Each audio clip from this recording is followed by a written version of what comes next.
अगर आप permanent cruise लगवा लेते हैं, जो लोग कंपनी वीजा के ऊपर है, तो वो लोग फंस जाएंगे। क्यों? क्योंकि आपको उसी दिन से, जिस दिन आपका क्रूज लगेगा, उसी दिन से आपकी सारी ट्रांजैक्शन, आपका बैंक, आपके ईच एंड एवरीथिंग फ्रीज कर दिया जाएगा। अस्सलाम वालेकुम, welcome back to another video. कैसे हैं आप लोग? उम्मीद करता हूँ आप लोग सब खैरियत से होंगे। आज की वीडियो काफी ज्यादा स्पेशल और काफी ज्यादा इंटरेस्टिंग है उन स्टूडेंट्स के लिए जो सऊदी अरेबिया से अपना इटली का स्टडी वीजा प्रोसीड कर रहे हैं, खुद या किसी कंसल्टेंट के थ्रू। तो परेशान है कि हमने वीजा डॉक्यूमेंट को कैसे अरेंज करना है। तो आज की वीडियो काफी ज्यादा स्पेशल है, काफी ज्यादा इंटरेस्टिंग है, क्योंकि मैं आज आपके साथ सऊदी एम्बेसी की जो स्टडी वीजा की चेकलिस्ट है वो पॉइंट टू पॉइंट जो है वो आपके साथ डिस्कस करूंगा और आपको ब्रीफली बताऊंगा कि आपको कौन से डॉक्यूमेंट्स को कैसे अरेंज करना है और कैसे आप जो इन्होंने कुछ ऐसे पॉइंट्स इसके अंदर ऐड किए हैं जो स्टूडेंट्स बहुत ज्यादा इस चीज को लेकर परेशान है, पैनिक है कि इस चीज को हम कैसे मैनेज करें। तो आपने वीडियो के अंत तक जरूर देखना है। सबसे पहले मैं आपको बताना चाहूंगा वो स्टूडेंट जिनके 2026 इनटेक के लिए एडमिशन सिक्योर हो चुके हैं और उन्होंने प्री इनरोलमेंट कर दिया। तो सबसे पहले तो एक चीज का ध्यान ये रखें कि अपने सारे स्टूडेंट्स प्री इनरोलमेंट को चेक करें कि जो उनके कामा के ऊपर एड्रेस मेंशन था, रियाज रीजन या जद्दा रीजन या दमाम रीजन, क्या आपने उसी रीजन के बीएसएफ में अपनी अपॉइंटमेंट बुक किया या नहीं की। अगर आप रियाज में रियाज का आपका जो अकामा है और आप रह जद्दा में रहे, काम जद्दा में कर रहे हैं, और अगर आपने जद्दा में अपनी अपॉइंटमेंट बुक कर लिया, तो मैं आपको बताना चाहूँगा आपकी अपॉइंटमेंट रिटेन नहीं होगी। ये जहन में रखें, जिस रीजन में रहते हैं उसी रीजन की आपको अपॉइंटमेंट लेनी होगी, मेक श्योर कीजिएगा। अच्छा, सबसे पहले पॉइंट्स की बात कीजिए कि आपको कौन कौन से डॉक्यूमेंट्स जो है वो चाहिए होंगे। तो सबसे पहले आपको 2 पासपोर्ट साइज विद बैकग्राउंड जो है वो तस्वीरें चाहिए जो 3 माह से ज्यादा पुरानी ना हो। ठीक हो गया। 3 माह से मतलब ये नहीं होता कि 3 माह के अंदर लाजमी ही है आपने बनवानी। अगर आपके पास पहले नहीं है, लेकिन अगर आप पहले क्लीन शेव में थे, अब आपने बीएड रख लिया, या अगर आपका सेम ही गेटअप है, तो देन कोई इशू नहीं है। ठीक है, लेकिन अगर आपने गेटअप चेंज किया देन डेफिनेटली आपको उसको अपडेट करना होगा। उसके बाद आपका original passport and 2 photo copies of main page. ठीक है, आपने अपने पासपोर्ट की जो है वो फोटोकॉपी करवानी है। मैं आपको स्क्रीन पे भी दिखा देता हूँ तो किस तरीके से आपने इसकी जो है वो फोटोकॉपी करवानी है। 2 फोटोकॉपी करवानी है, जिससे आपकी एक की तस्वीर आ रही होगी और नीचे सारा जो है वो डिटेल शो हो रही होगी। अच्छा, उसके बाद अगर हम पॉइंट 3 की बात करें तो आपका आईडी कार्ड जो है in English for Saudi citizen. ये पॉइंट उन लोगों के लिए है जो सऊदी अरेबिया के अंदर रिहायशी हैं, परमानेंट रेजिडेंसी के अंदर है, जैसे हम पाकिस्तान में अपनी आईडी करते हैं। तो ये पॉइंट आपके लिए नहीं है, ये पॉइंट आपका आपके कामों को रिप्लेस करेगा। अच्छा, उसके बाद 4 पॉइंट वही आ जाता है कि जो नॉन सिटीजन हैं, जो टेम्परेरी रेजिडेंट परमानेंट के ऊपर हैं, जो किसी वर्क वीजा के ऊपर आए हुए हैं, उनका कॉपी एंड ओरिजिनल अकामा जो है वो होना चाहिए, जो कि इंग्लिश के अंदर ट्रांसलेट होना चाहिए। ये बात मेक श्योर कीजिएगा कि वीजा एप्लीकेशन के अंदर आपका कोई भी डॉक्यूमेंट अरबी के अंदर, उर्दू के अंदर, एनी अदर लैंग्वेज के अंदर नहीं होना चाहिए except 2 language, English and Italian. सिर्फ ये 2 लैंग्वेजेस हैं जो आपके वीजा डॉक्यूमेंट्स को एक्सेप्ट करेंगी, अदरवाइज किसी भी लैंग्वेज के अंदर आपका डॉक्यूमेंट एक्सेप्टेड नहीं है। अच्छा, उसके बाद आपका आ जाता है copy of previous Schengen, UK, USA, if any, कोई भी अगर आपका वीजा लगा हुआ है तो वो आप देंगे। प्रूफ ऑफ अकोमोडेशन आ जाएगी, rental agreement, at least 15 to 13 days of hotel reservation. ठीक है। अच्छा, इसके अंदर आपकी डमी अकोमोडेशन आ जाती है कि आपने इनको डमी अकोमोडेशन देनी होती है। इन्होंने 15 से 30 दिन की कही है, आई रिकमेंड के आप 45 दिन की करें, क्योंकि इसके अंदर जो अपडेटेड चेकलिस्ट है ऑल ओवर द, अगर वर्ल्ड की बात की जाए, एशिया के अंदर लाइक जैसे पाकिस्तान है, इंडिया है, बांग्लादेश है, अदर कुछ कंट्रीज हैं, सब में 45 दिन की कर दी गई है। तो इट्स बेटर कि आप सऊदी अरेबिया के लिए जब करें तो 45 दिन की कर लें। कोई इसके अंदर आपको कोई पैसे ज़्यादा नहीं पड़ जाने, डमी अकोमोडेशन करनी है तो उसके अंदर आप 45 दिन की करें, आई रिकमेंड। और डमी अकोमोडेशन के अंदर आपने पैसे पे नहीं करने। स्टूडेंट इस चीज़ को भी लेके बहुत ज़्यादा परेशान होते हैं कि अकोमोडेशन करते हुए क्या हम पैसे बुक कर ले, ऐसा नहीं करना, आपने डमी अकोमोडेशन लेनी होती है। ठीक हो गया। उसके बाद आपकी आ जाती है ट्रैवल हेल्थ इंश्योरेंस। अब जब आपने ट्रैवल हेल्थ इंश्योरेंस जो करवानी है, अगर आप सऊदी अरेबिया में रह रहे हैं तो आपने कोशिश ये करनी है कि सऊदी अरेबिया की जो एम्बेसी की अपडेटेड चेकलिस्ट है हेल्थ इंश्योरेंस की कंपनीज की, आपने उन्हीं से अपनी हेल्थ इंश्योरेंस भी करवानी है। क्योंकि अगर आप पाकिस्तान से करवाएंगे तो वो आपकी जो है वो वर्केबल नहीं होगी, वो यूजेबल नहीं है। ठीक हो गया। उसके बाद आपका आ जाता है point 9 and point 10। This is the most important point in the checklist of Saudi Arabia Riyadh region. ठीक है, सारी रीजन की सेम ही है। इस पॉइंट को आपने गौर से जो है वो सुनना है, क्योंकि इस पॉइंट के ऊपर ही आपकी पूरी फाइल डिपेंड करती है, जिसको स्टूडेंट लेके बहुत ज्यादा पैनिक है। मैं इसको प्रॉपरली रीड करता हूँ, देन आपको समझ में आ जाए। Copy of exit re entry for non citizen Saudi citizen only for short study visa, copy of exit for non Saudi citizen only for long stay. अगर तो आप शॉर्ट स्टे के ऊपर हैं, फॉर इंस्टेंस कि आप शॉर्ट स्टे के लिए जा रहे हैं विजिट वीजा के ऊपर इटली या किसी भी कंट्री में जा रहे हैं, देन तो आपको टेम्परेरी वहां से एग्जिट लेना होगा, ठीक है। एग्जिट री एंट्री होगी कि उसके अंदर लिखा होता है कि आप जाएंगे और वापस आएंगे। अगर आप जा रहे हैं परमानेंटली स्टडी वीजा के ऊपर फॉर लॉन्ग स्टे, जो 90 डेज से ऊपर का आपका स्टे होता है, वो 90 दिन से ऊपर का जो स्टे है वो आपका लॉन्ग स्टे कंसीडर होता है। तो इस सिनेरियो के अंदर वो कहते हैं कि आपके अकामा के ऊपर परमानेंट खरूज लगा होना चाहिए, जिसे आप परमानेंट एग्जिट कहते हैं। ठीक हो गया। अब यहाँ पे स्टूडेंट काफी ज्यादा इस चीज को लेके परेशान थे कि जैसे अगर आप सऊदीया में काम करते हैं तो आप पाकिस्तान में छुट्टी पर आते हैं 3 महीने या 2 महीने की, तो वो आपका टेम्परेरी एग्जिट लगाते हैं और री एंट्री उसमें मेंशन होती है।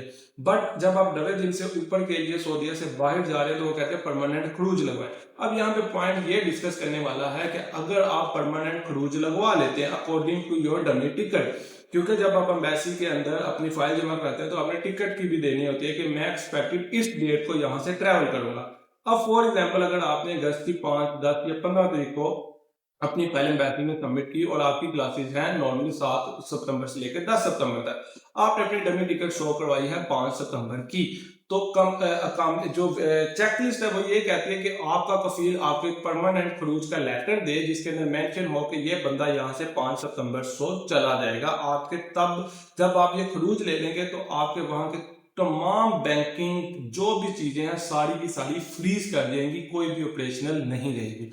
अब यहाँ पे पॉइंट ये आता है कि जब आप एक डमी टिकट दे रहे हैं और अगर आप 10, 15 या व्हाटएवर किसी भी डेट को एम्बेसी में फाइल जमा करवा रहे हैं तो आपके पास कोई रिटर्न डॉक्यूमेंट नहीं है, स्टेटमेंट नहीं है कि एम्बेसी आपको इतने दिन के अंदर डॉक्यूमेंट रिटर्न करेगी, आपका पासपोर्ट रिटर्न करेगी विद वीजा, ठीक है।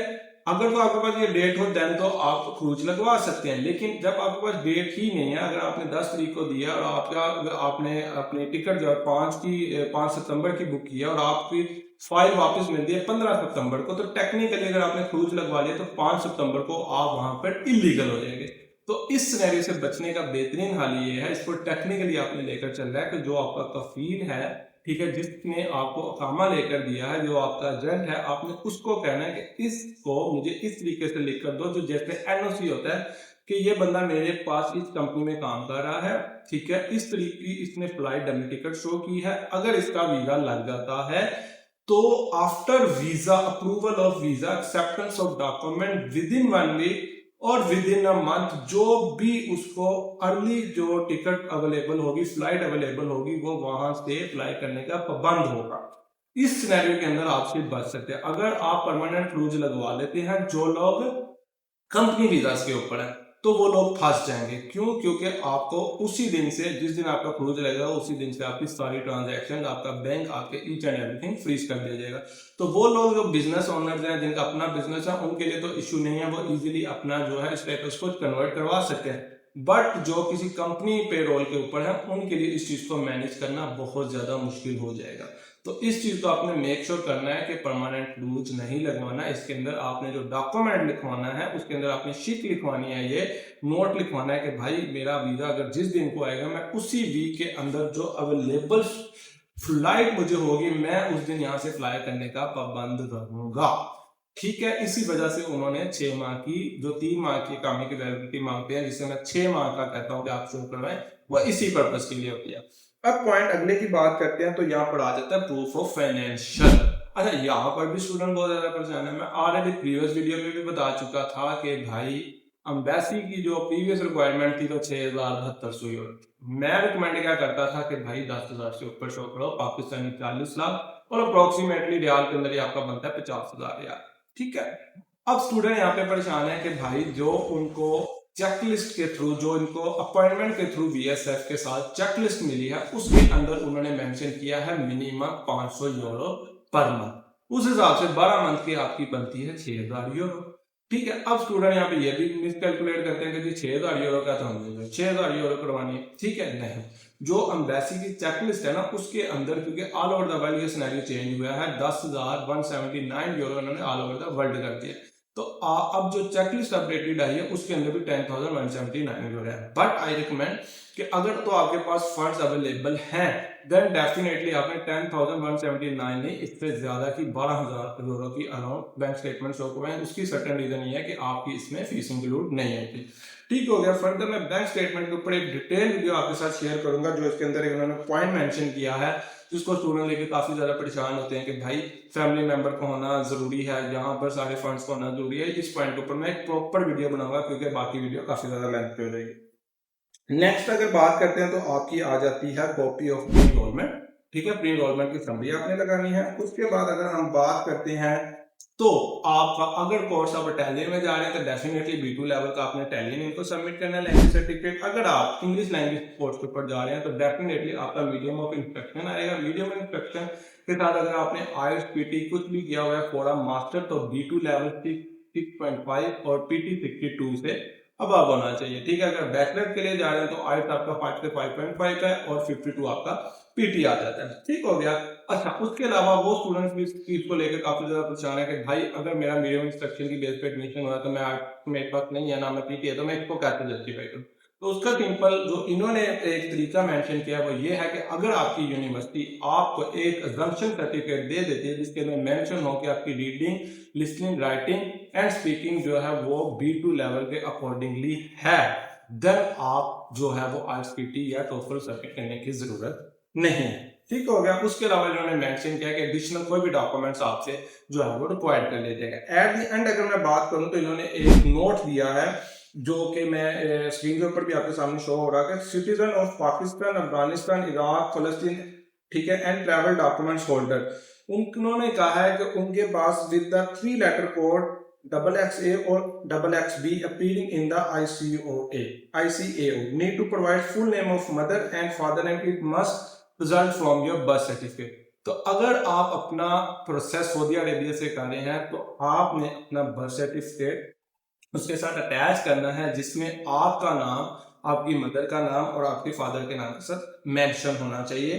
वो जो है वो उसके साथ जस्टिफाई होना चाहिए। ठीक है, उन्होंने कहा या अगर आप बर्थ सर्टिफिकेट नहीं दे सकते तो फिर आपको काउंसलर डिक्लेरेशन देनी होगी कि आपका फादर का नाम, मदर का नाम और आपका नाम जो है वो प्रॉपरली जो है वो बिल्कुल ठीक है, आपका नाम आपकी मदर और फादर के नेम के ऊपर है।